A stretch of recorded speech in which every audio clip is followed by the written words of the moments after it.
네, 우리가 살다 보면 우리가 감당할 수 없을 만큼의 큰 문제를 만날 때가 종종 있습니다. 이런 위기는 때때로는 우리에게 기회가 되기도 하지만 또 반대로 기회처럼 보이는 그 어떤 순간이 오히려 변하여 우리를 위기에 빠뜨리는 경우도 왕왕 있곤 합니다. 사울 왕의 삶에서 어떻게 보면 오늘 당한 이 일은 굉장히 중요한 순간이었습니다. 지금까지 이스라엘 백성들이 그렇게도 원하던 강력한 왕으로서의 사울의 면모를 보여줄 수 있는 그런 순간이었죠. 이스라엘을 끊임없이 괴롭혔던 이 블레셋을 완전히 쳐서 쓰러뜨릴 수 있는 그런 날이 그에게 온 것입니다. 그리고 그렇게만 된다면 이스라엘에는 완전한 평화가 임하게 될 것이고 또 사울에게는 그를 따르는 백성들에게 자신의 지도력을 한껏 보여줄 수 있는 그런 순간입니다. 하지만 이것은 사람의 기대였을 뿐 그 순간과 이 때를 만난 사울에게는 문제만이 가득했습니다. 먼저는 사울이 대적해야 될 이 블레셋 사람들의 수가 너무나도 많았습니다. 그리고 그에 비해 이스라엘 백성들의 사기는 바닥으로 떨어져 버리죠. 군사라고 모인 사람들이 이 블레셋 사람의 수가 많음을 보고 굴과 숲풀과 바위 틈과 은밀한 곳과 웅덩이에 숨어버렸다. 그러니까 숨을 수 있는 대로 다 숨어버렸다라고 하는 것이죠. 그리고 어떤 사람들은 아예 요단을 건너서 아주 먼 곳으로 도망쳐버리고 말았습니다. 그래서 결국 나중에 남아있는 사람들의 숫자를 세어보니 이 사울의 곁에는 600명의 사람만 남게 되었습니다. 더군다나 지금 전쟁을 해야 되는 이스라엘이 가지고 있는 무기도 빈약하기 그지없습니다. 블레셋은 병거를 전차를 가지고 있는 반면에 이스라엘 백성들의 손에는 무딘 농기구밖에 없었다라고 하는 것이죠. 제대로 된 무기라고는 사울과 그 아들 요나단 딱 두 사람만 가지고 있을 정도로 제대로 전쟁에 준비가 되어 있지 않은 그런 모습이 오늘 사울과 이스라엘 군대의 모습이었다는 것입니다. 자, 이 전쟁에서 승리하기만 하면 그의 왕권은 견고해지겠지만 지금 그에게 닥친 상황은 이런 승리를 기대하는 것은 고사하고요.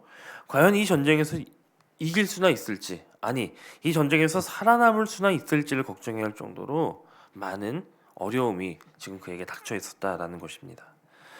때때로 우리에게도 이런 일들이 닥치곤 합니다. 잘 되면 좋겠지만 우리가 마주하는 삶의 문제들은 우리를 승리는커녕 내가 과연 이때를 잘 견딜 수 있을까? 무너지지는 않을까?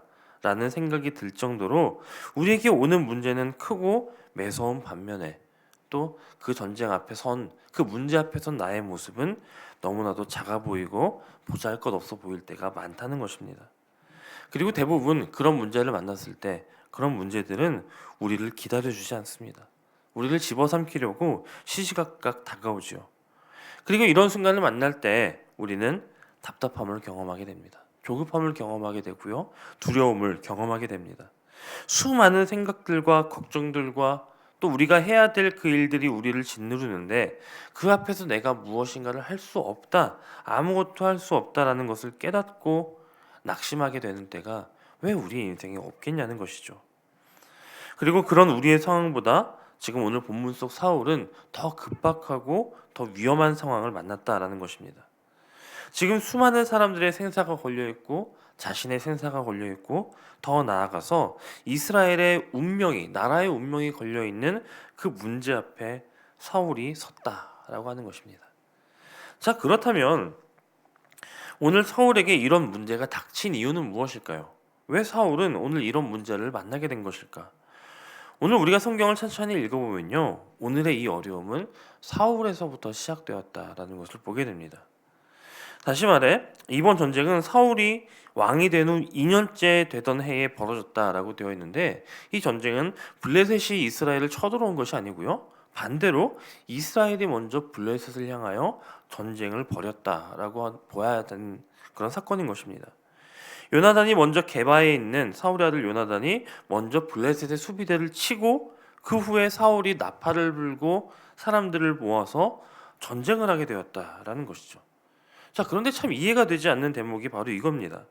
이때의 일이 사울이 왕이 되고 난 후에 2년 후의 일인데 만약에 사울이 그래 내가 2년쯤 후에 전쟁을 벌여야 되겠다라고 계획했으면 사울은 그 2년 동안 군대를 모으고 병사들을 훈련시키고 무기를 준비했어야 합니다. 그런데 사울은 그렇게 하지 않았습니다. 오히려 사울이 먼저 벌인 전쟁이다라는 것을 생각해 보면 이건 너무나도 무모해 보이기 짝이 없는 그런 전쟁이었다는 것이죠.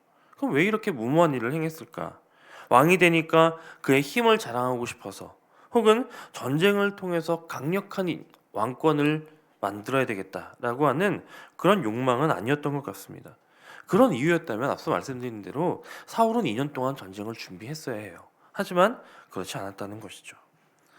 그렇기 때문에 오늘 그 이유를, 사울이 이와 같이 행한 이유를 하나님의 명령이 있었을 것이다, 성경에는 기록되어 있지 않지만 하나님의 명령이 있었을 것이다 라고 보는 그런 학자들이 많이 있습니다. 8절의 말씀이나 오늘 본문 13절의 말씀, 이 사무엘의 말에서 그 근거를 찾는 것이죠. 먼저 사울과 사무엘이 정한 때가 있었다, 정한 기간이 있었다라고 하는 것과 사무엘이 사울을 향하여 하나님께서 왕에게 내린 명령을 왕이 준행하지 않았다라고 하는 그 책망을 근거로 삼아서 사울이 하나님께 어떤 명령을 받고 이 전쟁을 일으켰을 것이다라고 보는 것입니다. 그 이면에는 하나님이 하신 명령, 아마도 이제 너는 전쟁을 벌이고 사무엘을 기다리라, 사무엘이 기다렸다가 번제를 드리고 전쟁에 임하라 라고 하는 그 명령이 있었을 것이다 라고 보는 그 견해가 있는 것입니다. 이 견해에 따른다면 이번 싸움은 하나님이 사울에게 명령하셔서 시작했다라고 하는 것입니다. 싸울 계획도 없었고 아직 싸울 준비도 안 되어 있지만 하나님께서 싸우라 명하시니 싸웠다라고 하는 것이죠. 우리에게도 이런 날이 있을 수 있습니다. 우리는 하나도 준비되어 있지 않고 또 우리에게는 어떤 내가 무엇인가 하려는 그 계획도 없었는데 하나님께서 우리를 급히 전쟁의 자리로 몰아가시는 그런 순간이 있다는 것이죠. 내가 원하는 싸움도 아니고 하나님께서 나를 몰아가셔서 그런 자리에 우리를 데려다 놓으시는 것 같은 그런 순간이, 그런 날이 우리에게도 있다라고 하는 것입니다. 그런 우리를 더욱 힘들게 하는 일이 무엇이냐면, 하나님이 명령하셔서 그렇게 시작한 일이라면 하나님께서 그 모든 길과 모든 과정을 선하게 이끄시고 그 과정 가운데 필요한 모든 것을 채워주셔야 할 것 같은데 실상은 전혀 그렇지 않다라고 하는 것입니다. 나를 도울 것이라 생각했던 그 수많은 사람들이 굴로 언덕으로 숨어버리고 도망쳐버립니다. 그에 비해서 나를 가로막고 있는 대적은 강하고 그 문제도 많아 보이는 것이죠. 더군다나 그 앞에선 나 또한 준비되어 있지 않습니다. 실상 우리가 만나는 무수히 많은 싸움들, 특별히 영적 전쟁 앞에 던져진 우리의 모습이 오늘 본문 속 사울과 비슷할 때가 참 많다는 것입니다. 결론적으로 사울은 이와 같은 전쟁에서 실패했습니다. 하지만 우리는 달라야겠죠. 우리는 오늘 사울의 실패를 교훈 삼아서 사울의 전철을 밟아서는 안 될 것입니다. 자, 그렇다면 우리가 사울이 실패한 이유를 찾아보는 것이 중요할 텐데요. 사울이 실패한 이유는 다른 데 있지 않습니다. 그와 함께한 백성들의 수가 적어서입니까? 아니요. 기드온은 300명의 용사를 가지고 그 대적을 물리친 적이 있습니다. 그 상대의 수가 많기 때문입니까? 아니요. 이스라엘의 역사를 보면 그보다 훨씬 더 큰 문제들, 훨씬 더 많은 숫자를 이스라엘이 쳐서 물리친 일들이 비일비재합니다. 그가 실패한 이유는 단 한 가지, 그의 조급함 때문이었습니다. 그는 조급함 때문에 하나님이 예비하신 그 시험을 통과하지 못했다는 것입니다.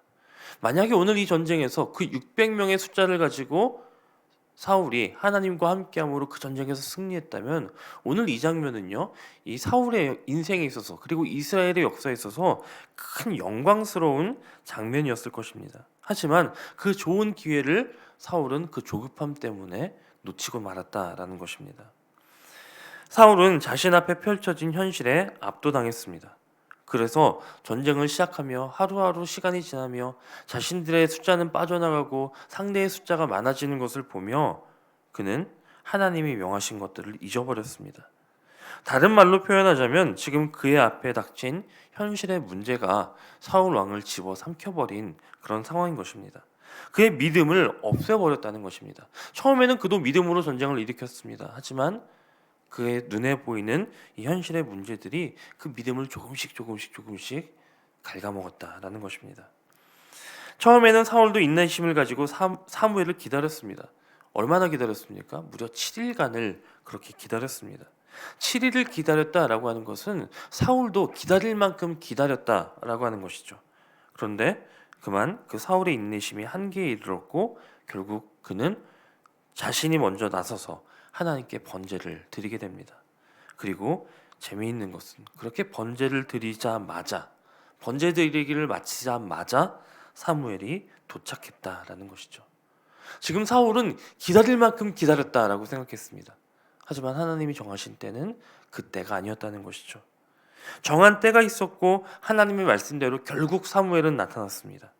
그 약간의 시간 때문에 번제를 드리는 그 몇 시간을 참지 못했기 때문에 사울은 그 조급함으로 인해 실패했다. 사랑하는 여러분, 하나님은 우리에게도 약속을 주시고 동일한 말씀을 주십니다.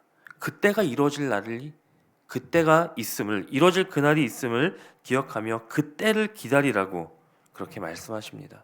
지금 우리는 너무나도 조급하고 지금 나는 점점 약해져 가고 내 문제는 점점 커져가는 것 같지만 하나님이 정하신 그때가 있다는 것입니다.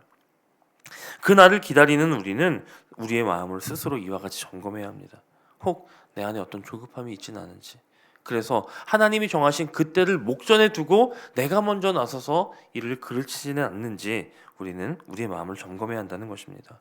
그리고 우리의 마음을 점검했다면 끝까지 우리의 시선이 하나님을 향하도록 그렇게 우리의 고개를, 우리의 시선을, 우리의 마음을 하나님께로 고정해야 한다는 것입니다. 결국 우리 앞에 있는 이 전쟁, 그리고 오늘 본문에서 만난 사울이 만난 이 전쟁은 하나님께서 계획하시고 명하신 전쟁입니다.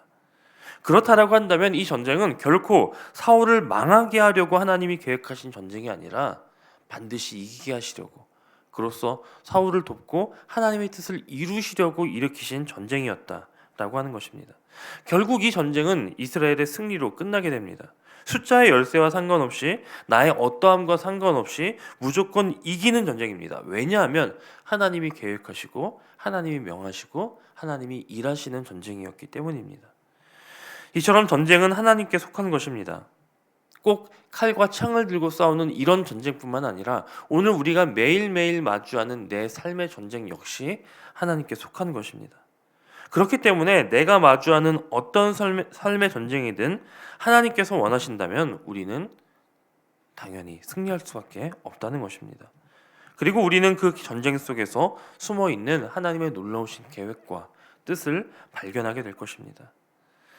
사랑하는 여러분, 상황을 보고 나를 보고 그래서 나의 마음이 무겁고 무엇을 해야 될지 모르고 당혹스럽기만 할 때, 내 안에 조급함이 들고 답답함이 생기고 두려움이 생길 때 우리는 하나님을 바라보아야 되고, 혹 그것이 어렵다면 오늘 본문 속 사울을 보아야 할 것입니다. 끝까지 기다리지 못함으로 실패했던 이 사울을 보면서 우리는 정하신 그때를 마지막까지 순종함으로 기다리겠다라고 하는 그 결단을 해야 할 것입니다. 그리고 우리에게 그때까지 기다릴 수 있는 그 믿음도 하나님 앞에 구하십시오. 우리의 연약함을 아시는 주님께서는 우리에게 도우시는 성령을 주시고, 그로써 그 성령의 도우심으로 그때까지, 정하신 그때까지 우리의 믿음을 견고하게 지키실 것입니다. 그처럼 현실의 조급함을 넉넉한 믿음으로 대체하고 이 영적인 싸움에서 승리하게 되는, 그로써 하나님의 놀라우신 뜻을 맛보게 되는 저와 여러분이 되시기를 주님의 이름으로 간절히 축원합니다.